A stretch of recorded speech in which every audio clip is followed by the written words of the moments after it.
We're no longer in the Middle Ages. We're no longer, most people are not living in convents.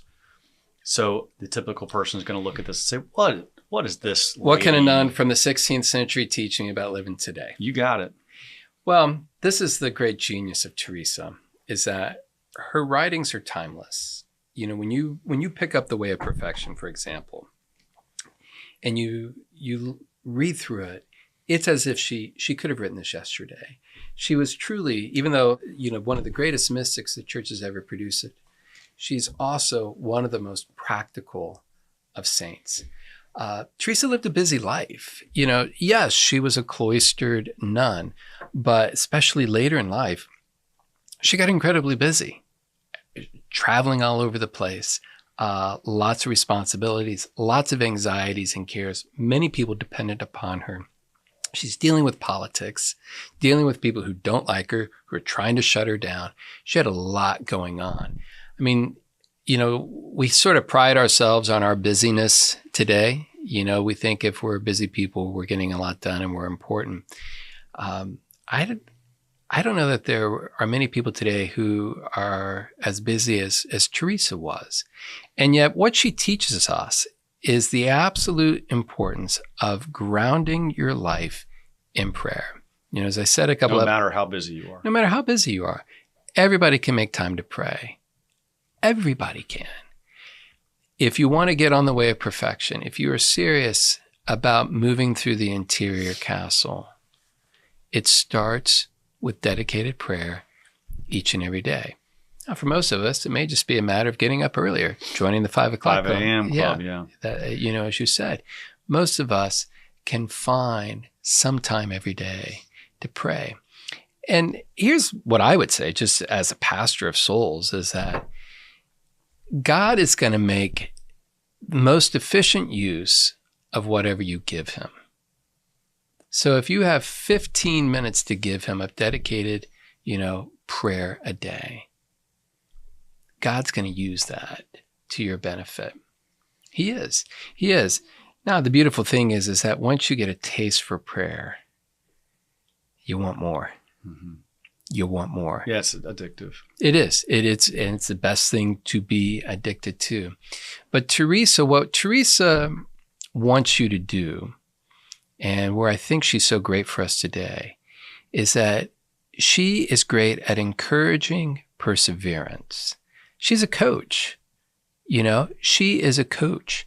And she's that encouraging, uplifting coach for whom you want to perform. That's what I like. Whenever I read her stuff, whether it's Interior Castle, Way of Perfection, I always walk away encouraged. She doesn't beat you down, but she makes you want it and explains to you why you should want it. I want to zone in on a little bit about how much she accomplished later in her life. So what I'm fascinated with is she spent 20 years of prayer overcoming all of these, basic things that, you and I struggle with. Right. And then she just gets catapulted into productivity. And then she continues to go, and the older she gets, the more productive she gets. And she still had time at 60 something years old to write one of the greatest masterpieces on prayer while she is, quote, the busiest going around. And she couldn't have done that at 35, but she could do it at 62 or whatever she was. And in short fashion. Yeah, it's amazing. In short fashion, she would write after, communion, after receiving prayer. She'd write late at night. Sometimes she'd write in the morning. But she wrote this really in just a couple of weeks when you get down to it. Right. Because there was a man hours, a couple of weeks. Right. Was it? It was a couple of weeks that she knocked this all out. And it's amazing because she was at one of the very busiest times of her life and one of the most anxious times of her life. Well, that applies to modern people. Anxiety is the pandemic taking over our planet. Mm-hmm. You know that as a pastor. Absolutely. So tell us how Teresa of Avila can help modern day soccer mom, modern day regular dad with anxiety, because we're all going to doctors and getting meds for it. So, what does she have to teach us? Well, first of all, I think the best thing that we can do with Teresa with regard to anxiety is to pray for her intercession. It starts there. We need to go to the saints. the saints, they're waiting in heaven to jump into our lives. They're there. They want to help us. They want us to get to heaven. They want to aid us in all of our earthly needs. She's a great one to go to for anxiety and for just help with being busy. But again, she reminds us of the fruits of prayer. If we are willing to just stop, find a little silence every day where we can pray, it's there that we find the cure for our anxiety. Mm-hmm. You know, I know that when I'm having an anxious day, and you have a lot of those as a pastor, if I can just get 10 minutes and go into the chapel, 10 minutes of silence in front of our Lord, I can reframe everything. You know, it was Ignatius of Loyola said, I can deal with any tragedy, any cross, any bad news if I get 15 minutes in front of the Blessed Sacrament. That's pretty good. That's what Ignatius of Loyola said. Yeah. And Teresa would say the same thing. That's a very powerful sedative. Well, it is, but calms your nerves really well. That's right. good. I mean, I think sometimes we believe this lie that if we're anxious and busy, we just can't make time to pray. Well, it's a lie. It's a lie. Put down your beer, turn off your television, find a quiet place in your house, and go say some prayers. Pick up your rosary. Your anxiety levels are going to go down. Yeah. They are. And Teresa teaches us that, and she encourages us. Hey guys, real quick, I know you're enjoying this podcast, but there's somebody else out there that might really need it as well. So please take a second and think, family, friends, who is it that needs this particular content today? Take a second and send it to them. It's a great work of evangelization. Now back to the episode.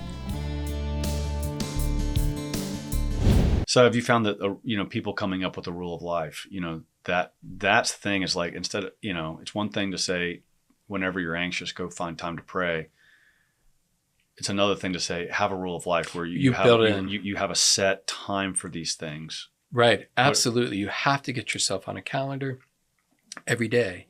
And every saint was like this. Nobody becomes a saint by accident. You have to plan for it. Now, it's God's grace that raises you to sanctity, that makes you holy, but you have to participate by making time for Him. It's way easier for me to find time to pray than it is for my wife. Way easier. I mean, number one, she's always had like a baby. And thank God for her, she does the nighttime deals. I mean, she's nursing or whatever. And I sleep like a baby, and then I get up in the morning and pray. Mm-hmm. When she got up like 3 or 4 times a night to deal with a baby, and so she's not going to be setting her alarm. She's trying to get any minute of sleep she can. Yeah. And she needs to, like desperately needs to, just to keep everything in my house going, which is like, I live in a daycare, a zoo, and, all this all in one, put a zoo and a daycare together, and that's my house.